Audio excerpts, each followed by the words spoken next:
It's 88.1 CLKN Queer Radio coming to you very, very live from Church and Wellesley. And my name is Lei Pui Ming. I'm going to sign off for this hour. The Gays and Lesbians of the First Nations, Two-Spirited People, will be up next, hosting the next hour for you. I would just like to say that being here and seeing the crowd, it's a very big crowd, and usually in the media when they cover Gay Pride Day, you usually see photographs of primarily white men drag queens, and you don't see very many other kinds of people that are in Gay Pride Day. And I would have to say that sitting where I am, I see tons of people of all different colors and differently abled people and women. We never see women in the media.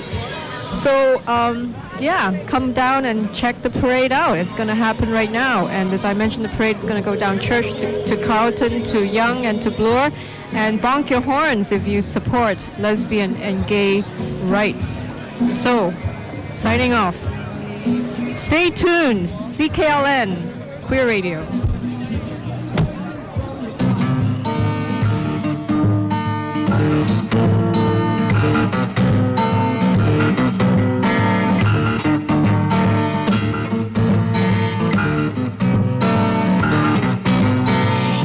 Subtle as a window pane, standing in my view. But I will wait for it to rain so that I can see you. You call me up at night when there's no light passing through, and you think that I don't understand, but I do.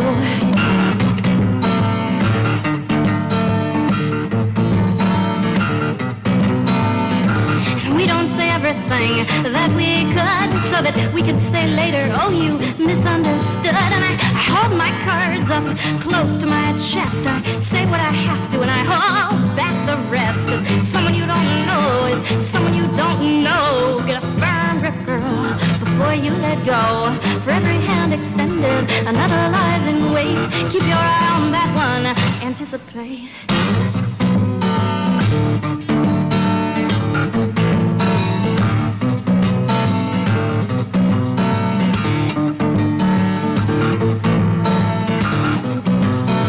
Dress down and get out there, pick a fight with the police. We will get it all on film for the new release. It seems like everyone's an actor. They're an actor's best friend. I wonder what was wrong to begin with that they should all have to pretend. And we lose sight of everything when we have to keep checking our bags. I think we should all just smile, come clean and relax. But he says, someone you don't know is someone you don't know. Get a firm grip, girl, before you let go. For every hand extended, another lies in wait. Keep your eye on that one, anticipate.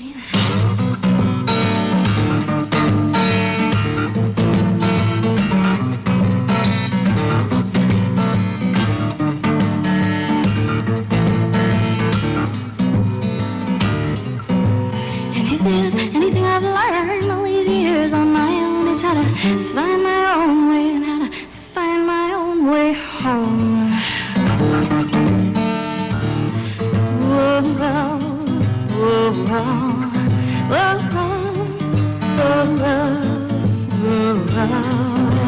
You are subtle as a window pane, standing in my view. But I will wait for it to rain so that I can see you. You call me up at night when there's no light passing through, and you think that I don't understand, but I do.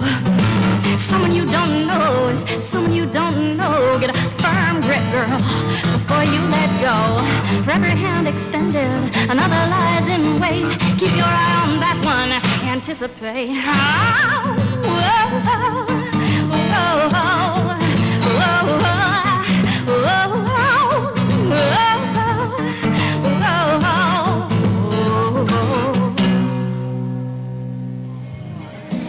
Hi, good afternoon. My name is Art Zokol, and I'm from Two-Spirited People of the First Nations.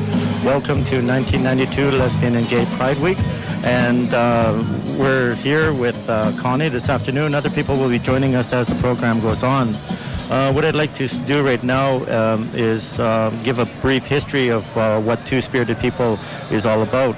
We initially organized the group as a social gathering for Native people in the Toronto area.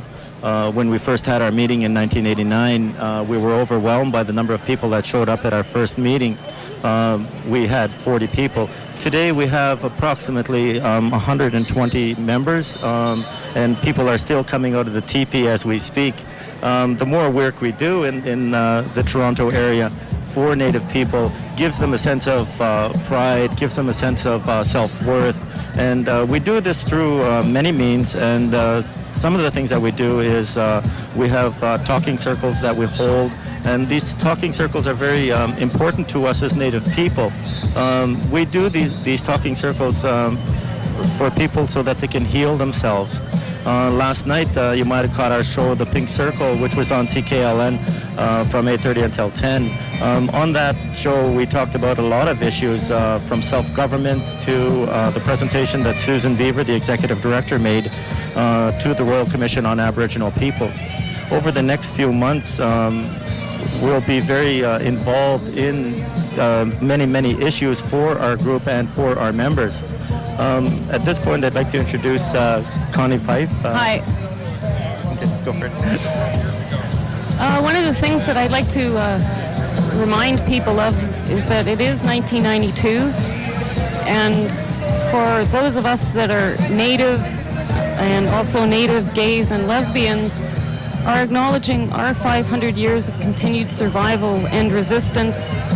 I think it's important that people remember that racism is a product of colonization, and that within the gay and lesbian communities across Canada, it is an issue of concern for those of us that are Native and also gays and lesbians of color.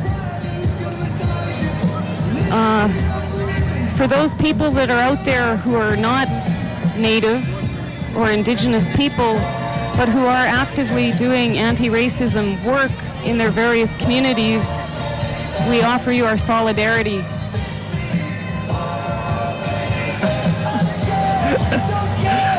We're running out of things to say here. I guess as Native people, we are the forerunner in our organization.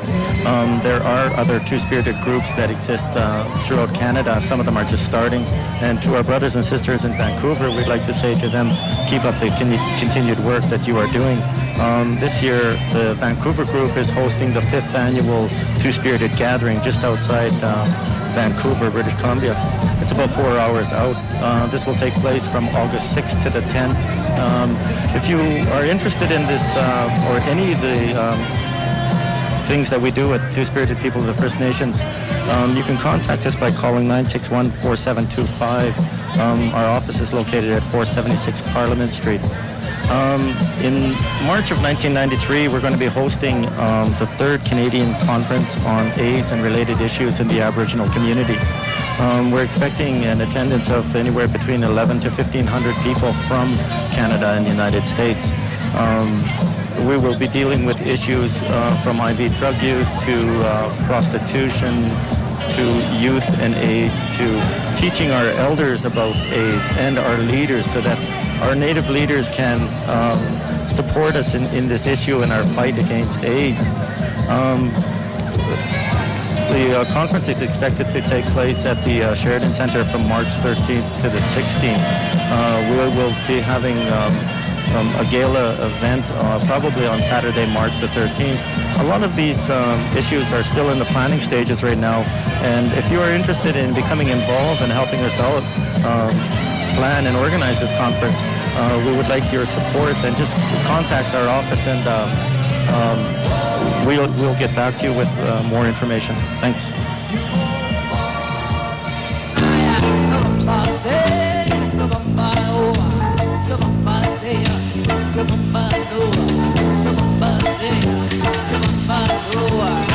Eu sou filha de Jimanjá, I tell you. Achibaba. Oi, como é que é? Camanesa, porra. Aí, ai, ai, ai, ai, ai, ai. Eu sou filha de Jimanjá, entende? Eu não sou filha do Chibaba, não.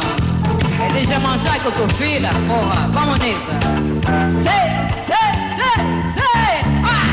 Sei, sei, sei, sei, sei, sei, sei, sei,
Hi, and welcome back to 1992 Lesbian and Gay Pride Week here on Church Street. And we're now joined with Gilbert Deschamps and Connie Fife and Tut the Slut and Gilbert. And we're here doing the Pink Circle again, continuation from last night. We were on CKLN. We're going to be talking about a few issues now. One of them is homophobia in the Native community. When we started the group in 1989, one of our mandate was to bridge the gap between the Native community and the gay community here in Toronto. And as we find as we go along, we face homophobia in the Native community. And Connie will maybe add some words to this. Thanks to European contact, the original position of two-spirited people in our own various traditions slowly began to change, and we went from a position of being revered and honored and seen as special people to a more European concept of being people who no longer had a place in our community and were no longer here to fulfill what our responsibilities are.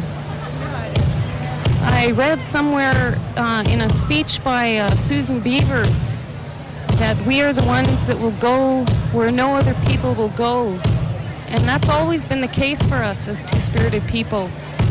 Whether we were from warrior societies, whether we were medicine people, or whatever our responsibility was. And one of the things that our leadership in our communities across Canada has to look at is the fact that we've always existed and we are still here. As two-spirited people, one of the avenues that we use now to get our message across is that we have a newsletter that we publish every quarter. So it comes out 4 times a year. We tend to send our newsletter out across Canada to, discuss this issue of homophobia. Recently, we heard of a Native person in the Thunder Bay area who was working in the AIDS field. To us, he wrote us a letter saying that he was quite homophobic. To us, is that it's quite shocking because in order to, deal with this issue, we need people who understand gay and lesbian Native people and the role that we play, and now. Yeah, I would say also homophobia stems from a lot of the influence of Christian churches have had on Native people. Like they were sort of the front lines in the assimilation process when Europeans first came to North America. And along with homophobia, they also brought with them a lot of shame just around sexuality. And where previously, before the Europeans came to North America, sexuality was considered very sacred and a beautiful thing and nothing to be ashamed of. And this has changed in our community, and that's something else we have to bring to our people as two-spirited people, that sexuality is something that needs to be discussed out in the open. I think a lot of the problems we have on the reserves, people are afraid to discuss it because of the influence of the church. I know one instance where a friend of mine was going to distribute condoms on her reserve in northwestern Ontario, and the priest stopped her. And this is how powerful that individual is. They have such an influence over the community, and this thing has to stop. And the thing is, we have, as our organization is trying to bring that message back to the reserve. But it's very hard because we're a small group. We have very limited resources. We're constantly trying to juggle being administrators and applying for all funding, and then also trying to do the work itself. And it's constantly trying to find the time and trying to find the resources is such a struggle. Yeah, I think people in our community have to remember that AIDS is not a moral issue. It's an issue of basically saving people's lives. and condom programs and needle exchange programs are necessary in every Native organization in every city and town and reserve in this country. And that if people could put aside their sense of morality and basically look at it as if we're attempting to save the lives of people we love. And the other thing to remember is that AIDS is not a homosexual disease. And it doesn't choose its victims according to sexuality. Currently, Native women are at 6 times the national average risk, and Native men are at 3 times the national average. I would just like to say that at our office at Two-Spirited People of the First Nations, located at 476 Parliament Street, we distribute condoms to individuals and lube if it's available. So if you happen to be in the area, come on down and have a cup of coffee and introduce yourself, and come and meet the staff of Two-Spirited People of the First Nations. And Gintam? Oh, okay. Need time all of a sudden. Yeah, just drop on by. I'm there every day. Susan Beaver is there. We also have a lot of our community drops by just to sit around and talk. And so come down and meet us and get to know us. Another issue I'd like to bring forward is like AIDS phobia in the Native community. Recently, I heard of a story of a individual in northwestern Ontario who it became known in his community that he had full-blown AIDS, and as a result, there was a strong backlash against him and his family, and basically he was forced to leave his community. And this just is a good demonstration of the fact that the message is not getting to Native people. There is still a lot of denial, a lot of ignorance. Whatever programs that are in existence are not adequate, because this individual and his entire family has to suffer because of this ignorance. Okay, for now we will take a break, and thank you for listening to The Pink Circle on CKLN.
What?